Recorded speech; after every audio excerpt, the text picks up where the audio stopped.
रात फिर वही थी, आधी रात का सन्नाटा। बाहर आसमान पर काले बादल छाए हुए थे और दूर कहीं बिजली कड़कने की हल्की हल्की आवाज आ रही थी। पुराने वीरान मकान की दीवारों पर काई जमी हुई थी और हर दर से ठंडी हवा अंदर आ रही थी। पहली रात का खौफ अभी भी मेरे जहन में ताज़ा था। मैं चाहता था कि दोबारा इस जगह ना आऊं, मगर जाने क्यों मेरे कदम खुद ब खुद इसी मकान की तरफ बढ़ते गए, जैसे कोई अनदेखी ताकत मुझे अपनी तरफ खींच रही हो। मैं मकान के अंदर दाखिल हुआ। अंधेरा पहले से ज्यादा गहरा था। कमरे के बीच बिखरे हुए टूटे जेवरात और जली हुई लकड़ियां अब भी वहीं पड़ी थी, मगर इस बार एक और चीज बदली हुई थी। तहखाने का दरवाजा आधा खुला था और अंदर से हल्की हल्की सरगोशियां आ रही थी। मेरी सांस रुक गई। आवाजें करीब आ रही थी, जैसे कई लोग एक साथ कुछ पढ़ रहे हों। मैं हिम्मत करके आहिस्ता आहिस्ता तहखाने की सीढ़ियां उतरने लगा। नीचे अंधेरा था, बस कभी कभार आसमान में बिजली चमकती तो लम्हे भर के लिए तहखाने में रोशनी फैल जाती। और तभी मैंने उसे देखा, वही जिन, इस बार पहले से ज्यादा खौफनाक। उसकी आंखें दहकते कोयलों की तरह जल रही थी और सीने पर सुनहरी तहरीरें आग की तरह चमक रही थी। उसके वजूद से धुंध निकल रही थी जो पूरे कमरे को घेर रही थी।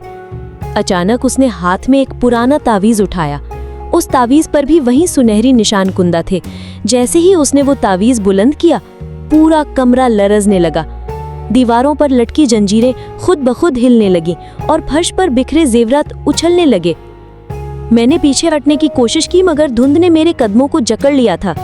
मेरे कानों में एक भारी आवाज गूंजी, तुमने मेरी नींद तोड़ दी, अब तुम मेरी कैद का हिस्सा बन जाओगे।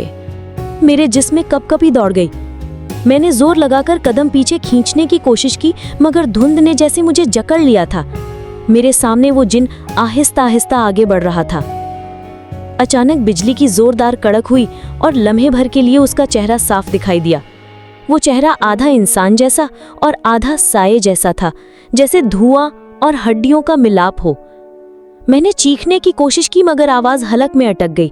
उसी वक्त उसने तावीज मेरे सामने जमीन पर फेंक दिया। जमीन में दरार पड़ गई और अंदर से सुर्ख रोशनी निकलने लगी। ऐसा लग रहा था जैसे जमीन के नीचे कोई और दुनिया छिपी हो। उस रोशनी के साथ अजीब सी आवाजें आने लगी, जैसे सदियों से कैद अरवाह मदद के लिए पुकार रही हों। मैंने हिम्मत करके जमीन पर पड़ा एक टूटा हुआ जेवर उठाया और जोर से जिन की तरफ फेंका। जैसे ही जेवर उसके करीब गया, एक लम्हे के लिए उसकी आंखों की रोशनी मद्धम पड़ गई। वो पीछे हटा और गुस्से में दहाड़ा, ये चीज तुम्हें किसने दी? ये तो सिर्फ उनके पास होती है जो मुझे वापस कैद करने का हुनर रखते हैं। मेरा दिमाग सुन्न हो गया। क्या ये जेवरात ही हैं जो इस जिन को रोकने की ताकत रखते हैं? मैं जल्दी जल्दी जमीन से बाकी जेवरात उठाने लगा। हर जेवर हाथ में आते ही अजीब सी गर्मी मेरे जिस्म में दौड़ जाती, जैसे उनमें कोई छुपी ताकत हो। अब जिन मुझ पर टूट पड़ा। उसकी चीख ने पूरे मकान को हिला दिया। दीवारों से ईंटें टूटने लगीं, छत से गर्द गिरने लगी, मगर मैंने हिम्मत नहीं हारी। मैंने एक के बाद एक जेवर उस पर फेंकना शुरू किया। हर जेवर लगते ही उसकी धुंध कुछ लम्हे के लिए कटती। उसकी आंखों की रोशनी कमजोर होने लगी। लेकिन अचानक उसने वो तावीज दोबारा हाथ में उठा लिया और जैसे ही उसने ऊंची आवाज में कोई नाम पढ़ा, पूरे मकान की जमीन शोलों में लपट